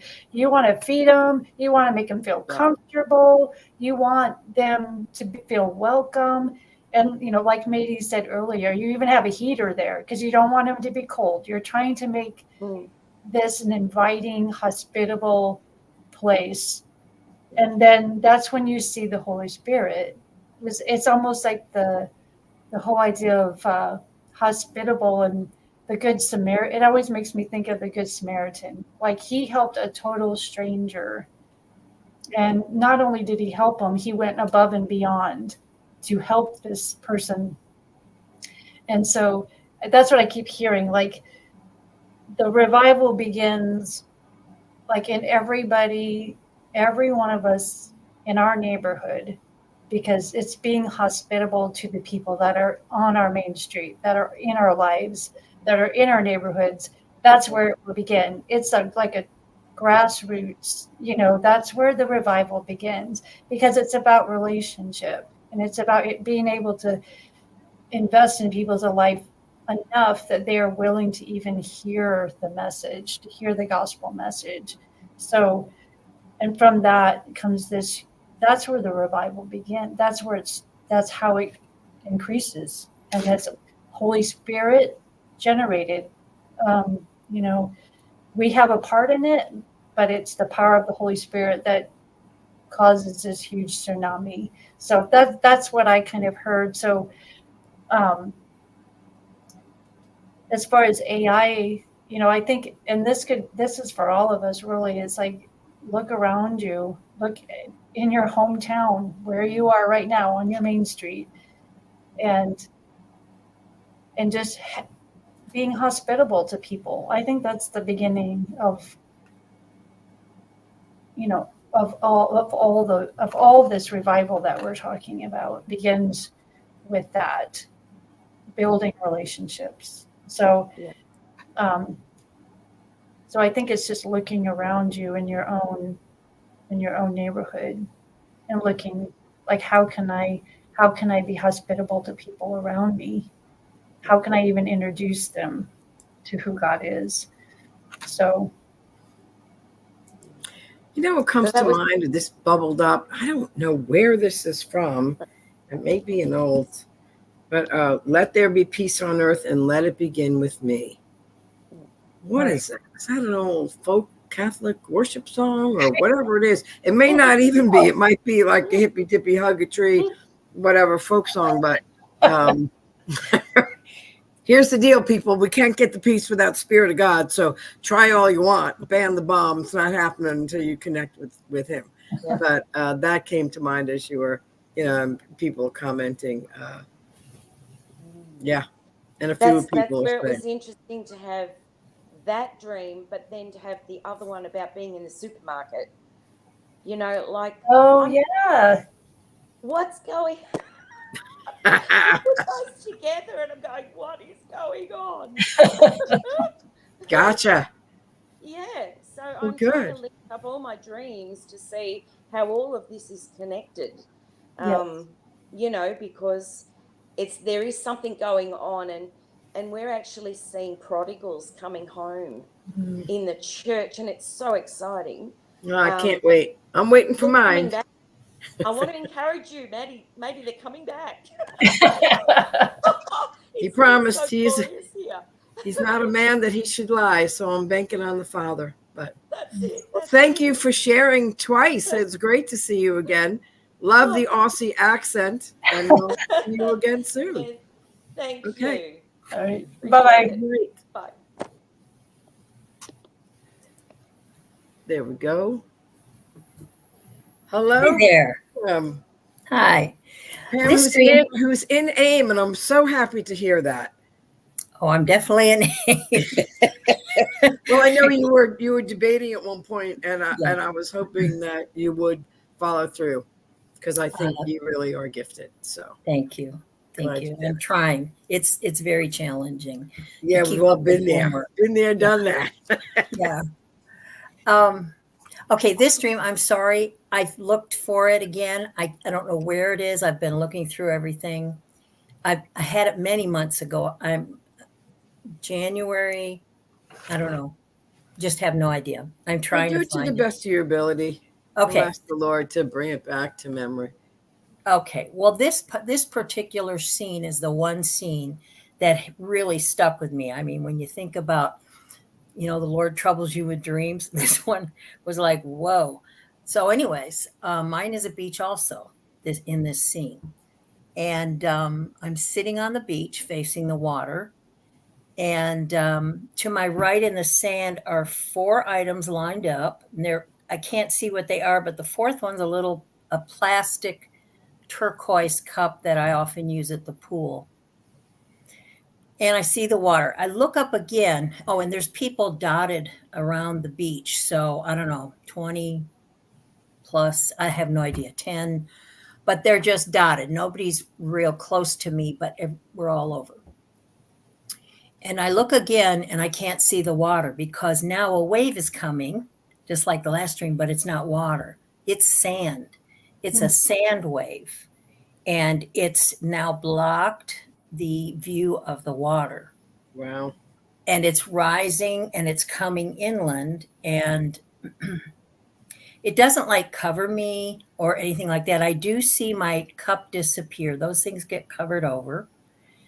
And it just continues along the beach, and like a huge wave coming in, goes as far as it can and starts to come back out.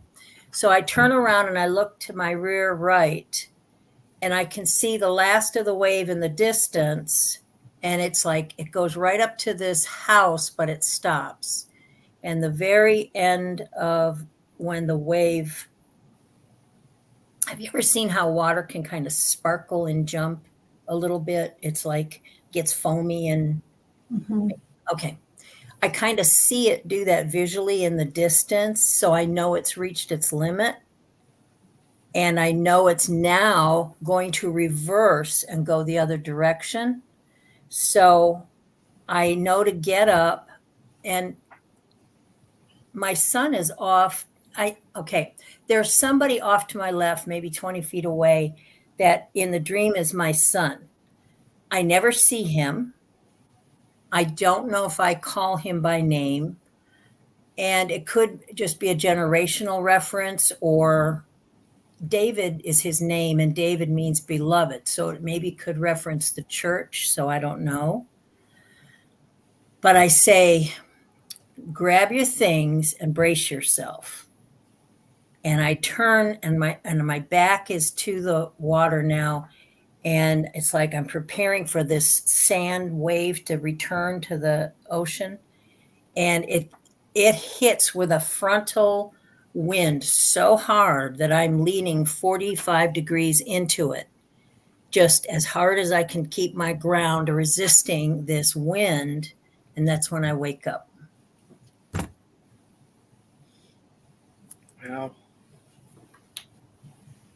Now when you did that 45 degrees of leaning in, the ocean was behind you and the sand was...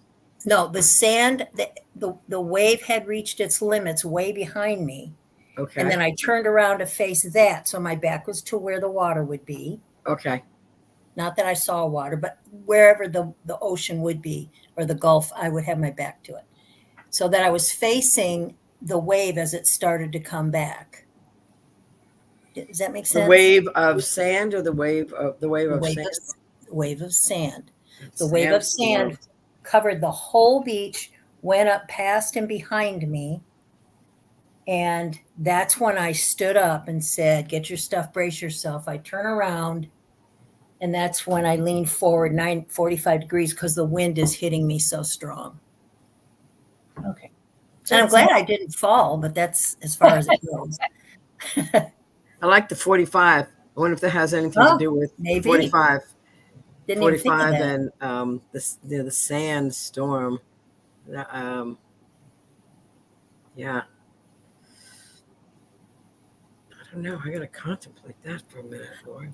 The thing that kind of I wondered, like I thought if maybe the pool, the cup for the pool represented relaxing times, or, fun times are going to be overcome by what's, this thing. And then I thought, okay, he'd make his descendants as the sand of the sea.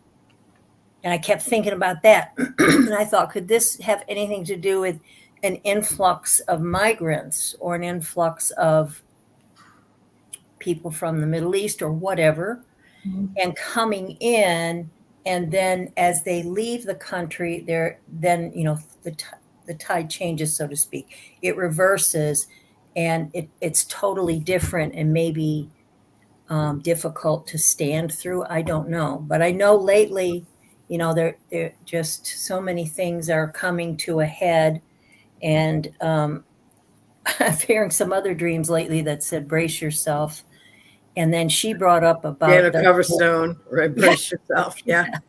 So, and then she brought up also about a wave, and so I thought, okay, it's time to go back to the beach.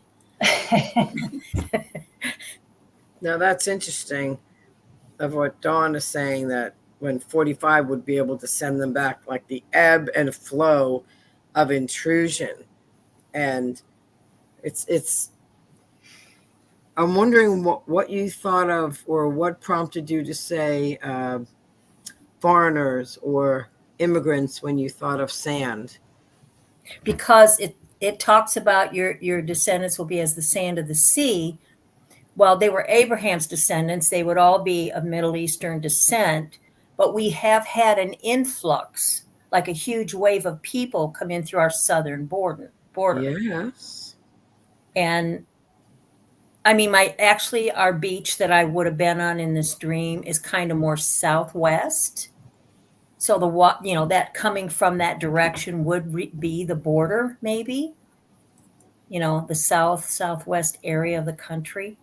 These are all just guesses, because if anybody has any insight, I'm all ears. Well, I think you hear pretty well, and what you might call a guess might not be a guess. Might be, When I heard sand wave too, I definitely thought of like the Middle East, or something of, or like an influx of influence from the Middle East. Like there's this huge wave of, we're even seeing it now. There's a lot of like Muslim influence coming into our nation. Like there's this wave of that. And it's interesting though that you say it reaches its limits. So there's a definite boundary as far as how much influence the Lord's going to allow to come into the nation. So that part of it was pretty interesting. That I'm trying to. I have to think about the other parts of it, because you said it reached like its limits. It reached almost like a boundary. I kept hearing a boundary. So it's almost, so once it's reached its limits, that's when you turn around and you feel this huge wind gust as it returns down to the beach again, the water's edge. And somebody just asked if I had my back to the wind, like that was leaning me forward. No, the wind came with the wave retreating. So I was facing the wave that was pulling back. Does that make sense? Like the snack shop's up there, okay? Where the snack shop is, I turned around and I faced the snack shop, okay? And the wave coming back from there. And that's where the wind was, like the wind came with the wave. The sand wave, correct? Yes. Okay. Yes. As the sand started pulling back, it reached the end and it starts pulling back. The wind came with it. I was now facing that direction, where a snack shop might be. Right. And I was leaning forward to not fall, bracing myself into the headwind. Right. And I think someone else said it too. I kept hearing wind, like the winds of change. So I feel it seems like so it reaches this boundary and then it's almost coming back. The winds of change are coming back. Because I do feel like there has been a spirit of influenced by the Muslim faith that has entered into this country, by not only by people who have immigrated here, but I think other ways too. I mean, we possibly had a president that was a Muslim, right? So did he introduce that spirit into our country as well? So there's this huge wave of this spirit that has been influencing us, and but but like I said before, I think the Lord is saying there's a boundary. It will not cross this boundary. I won't let it. And then when you turn around, which would be perhaps all of us turn around, that wind of change will come. So that's not super specific. I'm sorry. I don't know. That's a big part of the picture. Well, Yeah, it's it's a broad view. There's a lot of specifics in here too that would be interesting. I just thought of something. We're watching the southern area where the influx is coming from, and then we do a 180 and maybe deal with what happens, where the focus is now on what's happening because of the presence, because I've heard things are going to shift, that there may be trouble or something. I don't know. You hear all kinds of things and you just don't know what to think. Yes. But And then you said you saw your son, David. no, I didn't see him. I just kind of knew there was someone over to the side, and that it was as if he was my son. And I said, grab your stuff and brace yourself. Well, in real life, my son won't hear a thing I've got to say about any of this stuff, because I mean, a while back, I tried to say something about getting food and water, and it was like, oh, you're into those conspiracy theories and all that. And so that's why I wondered if it had more reference to what I know his name is, which is the beloved David. Right.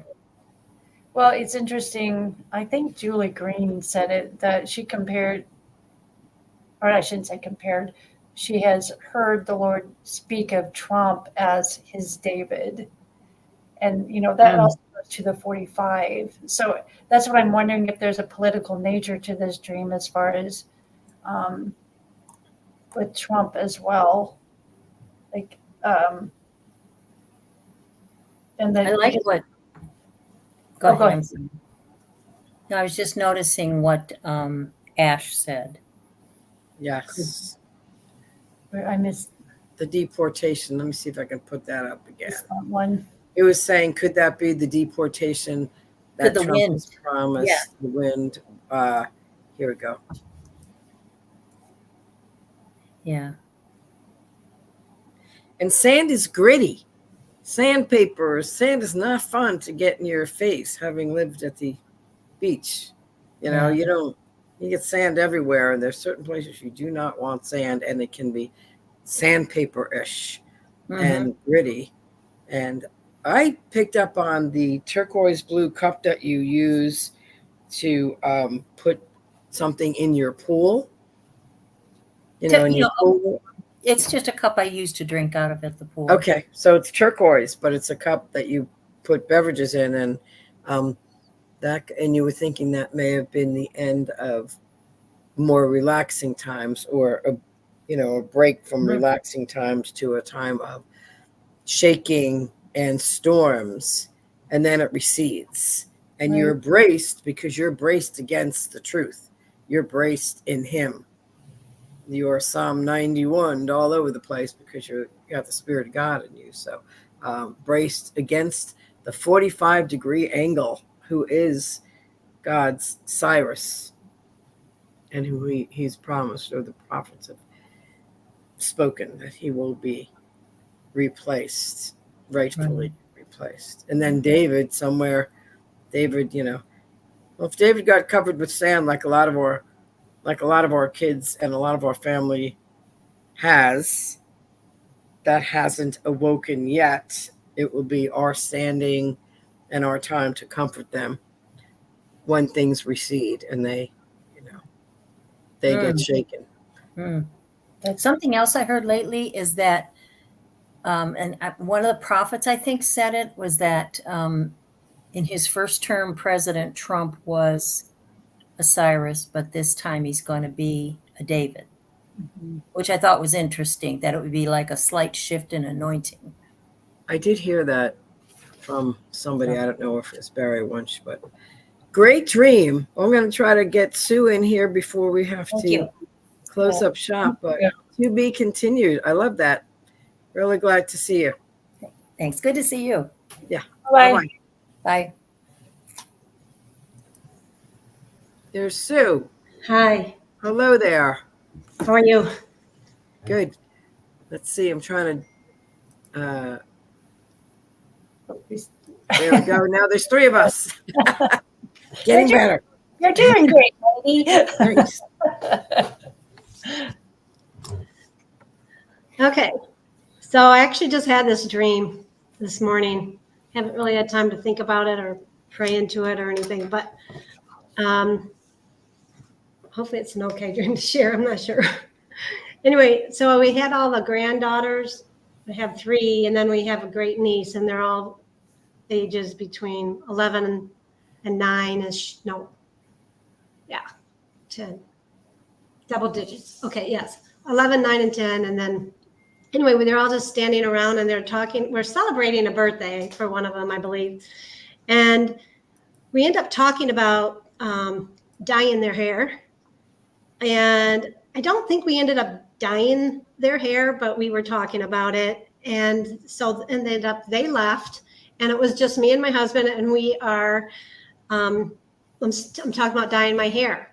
And I have a sister who has red hair. She's an older sister, by the way, and she has red hair. And anyway, I decided I wanted to dye my hair red, like red hair, not, I don't know. It wasn't like whatever. Anyway, so I wanted to dye my hair red, and I started putting it on, and I look inside like a window or glass type thing, and I see my reflection, and I'm like asking my husband, do I look like Renee, who's my sister? And so I'm looking at myself, which I think was really odd. I've never had a dream where I'm actually looking at my reflection. It was kind of funny. And anyway, I get done with that, and he decides he wanted to dye his hair red too. So then, what was this? The next thing was,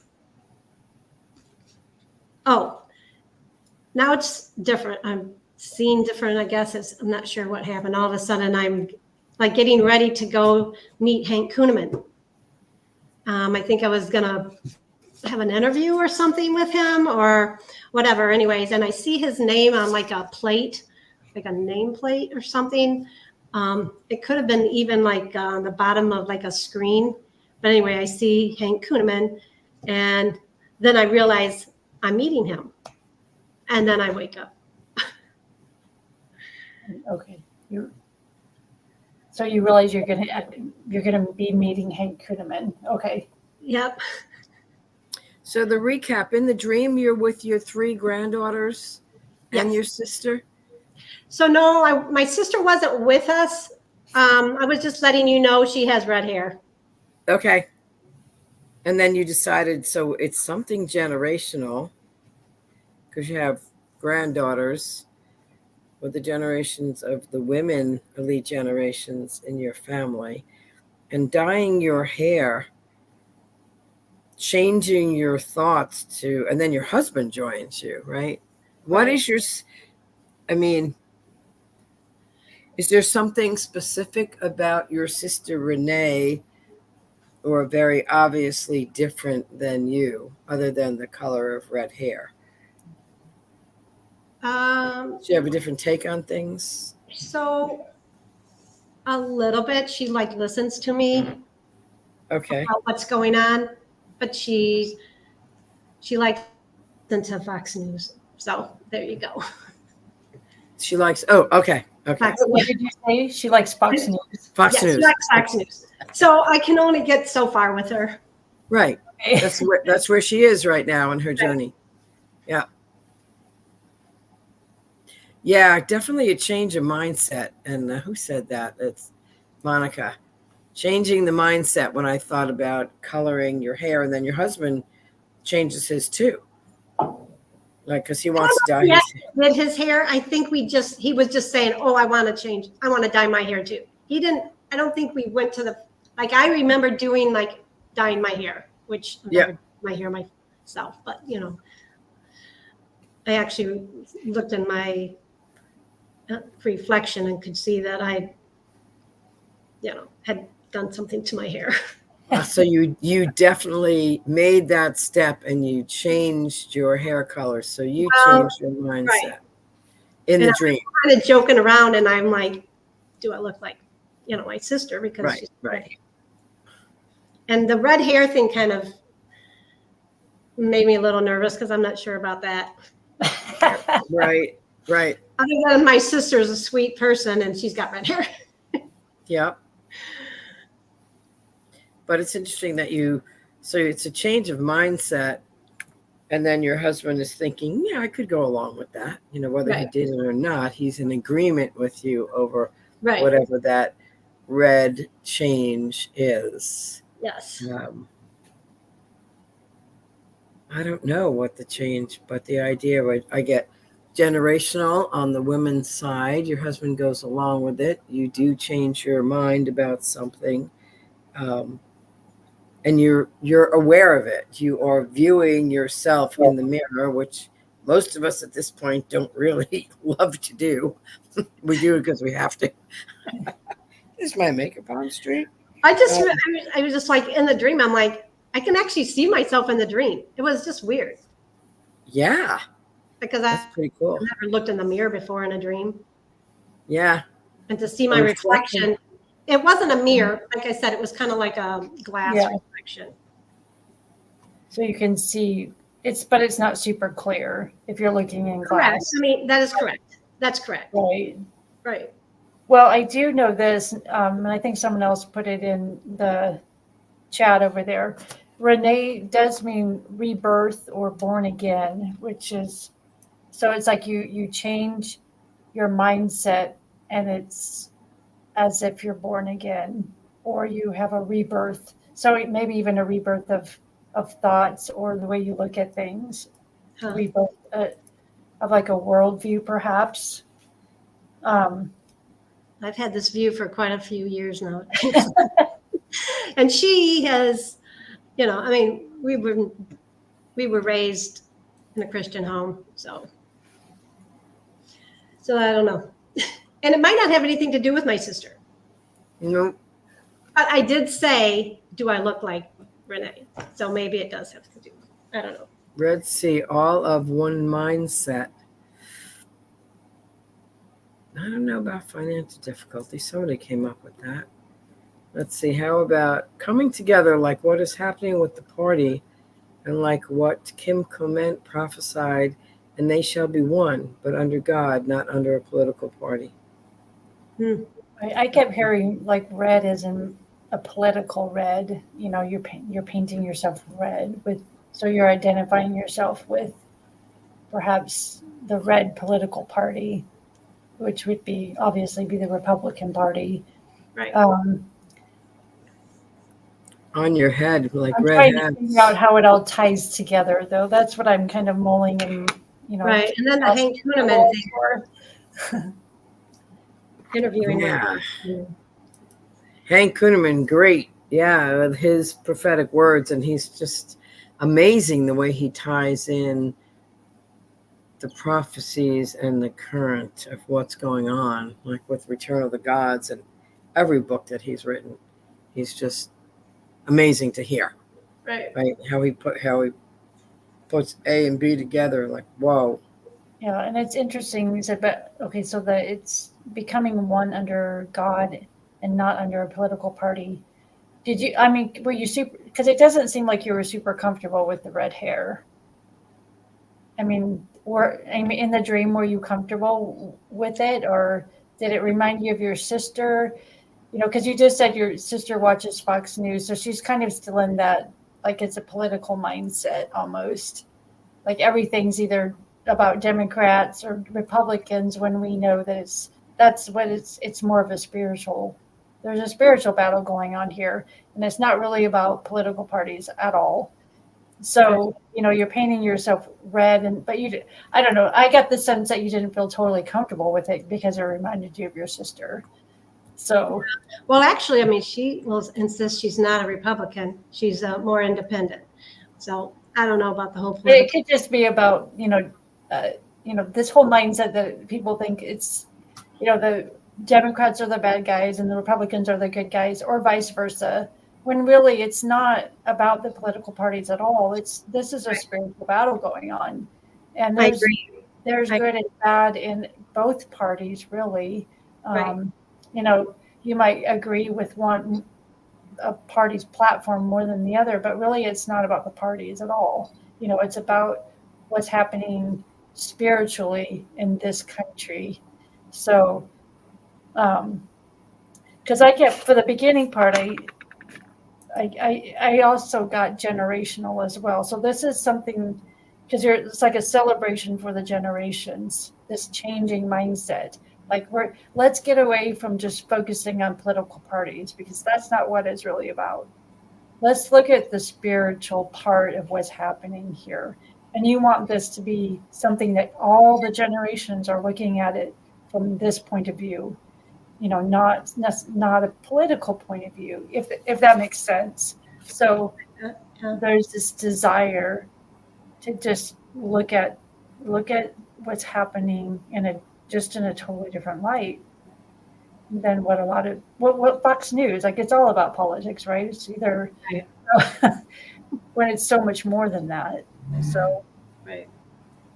And what's interesting with the generational thing, women, I was just listening to Give Him 15, and Dutch Sheets had Lou Engle on, and he was talking about the Women's March on Washington on October 12th, and he was talking about Esther,